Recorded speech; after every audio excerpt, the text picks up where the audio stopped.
Order. Resumption of the Committee of Supply to consider the estimates for the financial year 1st April 2018 to 31st March 2019. Head O, Ministry of Health, Dr. Chia Shi Lu.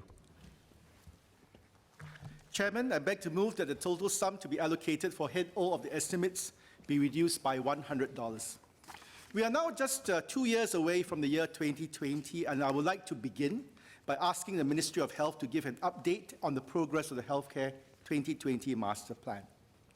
The budget statement that was delivered last week gave us a stark reminder that although Singapore may be one of the healthiest nations in the world, we have a healthcare system that is admired by many, and Singaporeans may be amongst the longest living, but with our aging population and a growing chronic disease burden, healthcare expenditure is rising, and it is rising very quickly.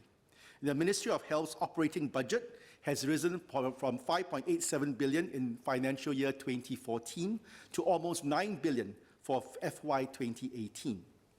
Now, in an effort to maintain the relevance and sustainability of our healthcare system, MOH earlier outlined its chief strategies to transform our healthcare system to meet the challenges of the future, with 3 key shifts. The first was moving beyond healthcare to health.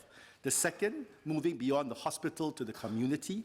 And third, moving beyond quality to value. And I would like to comment on these proposed shifts. First, moving beyond healthcare to health. Over the past few years, the focus on health promotion and maintenance has been unrelenting, and I applaud all Singaporeans for rising to this challenge. The call to arms to fight diabetes has reverberated through our society. We are all exercising more, eating more brown rice, for instance, saying no to sugar and no to overeating. And I appreciate the many initiatives and the nudges that we are making to make Singaporeans choose a healthier lifestyle. For instance, where I work, all of the kopitiams and coffee shops no longer put sugar in their beverages. That means coffee and tea. And if you want to, you actually have to add it yourself. So it's initiatives and small little measures like this, I think, that will help our fight forward. And I look forward to more initiatives from MOH and the Health Promotion Board to promote healthy living in Singaporeans. As in every battle, it would be a mistake to step back when the tide is in our favor. I would like to request an update from MOH regarding its strategies for promoting healthy lifestyle choices among Singaporeans.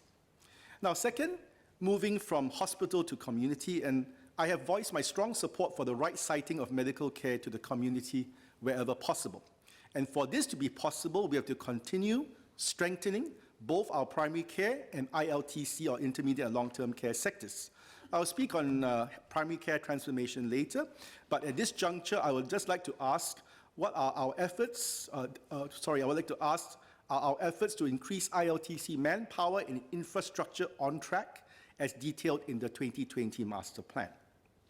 Now, this call to shift from the hospital to the community also heralds another key theme that was announced in this year's budget statement. Many members have already spoken on this, but I was heartened, like the rest, by the announcement that health and social services will be more closely integrated. And this is because there is clear evidence from around the world that the health of an individual is closely related to one's socioeconomic status. The wealthier also tend to be healthier.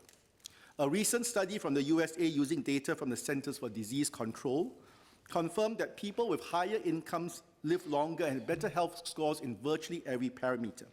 One commentator even went so far as to suggest that, quote, being rich is the best healthcare plan that America has to offer, unquote.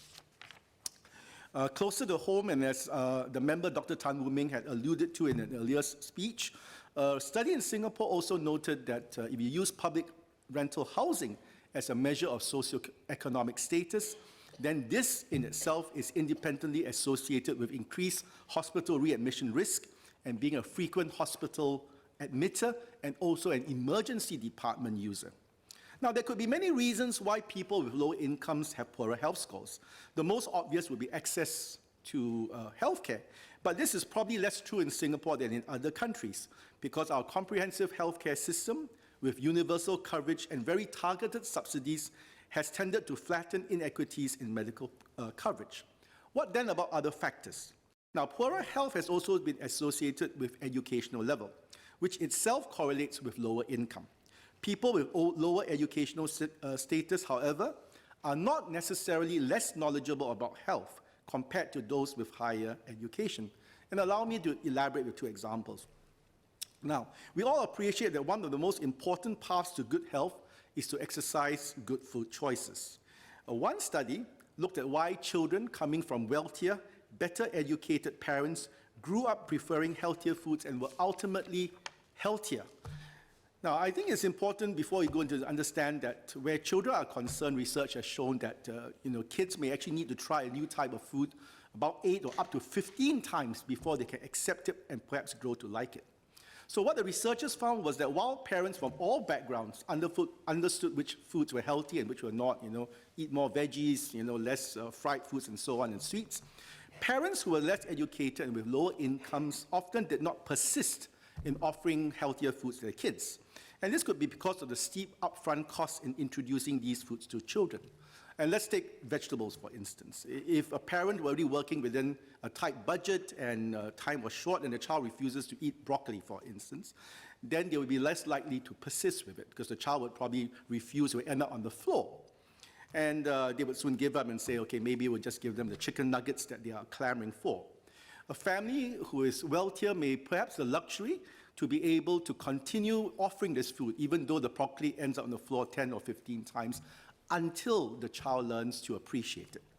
So in line with this, let me call on the ministry to continue working with NOE and our schools to ensure that only healthy foods be served to our children.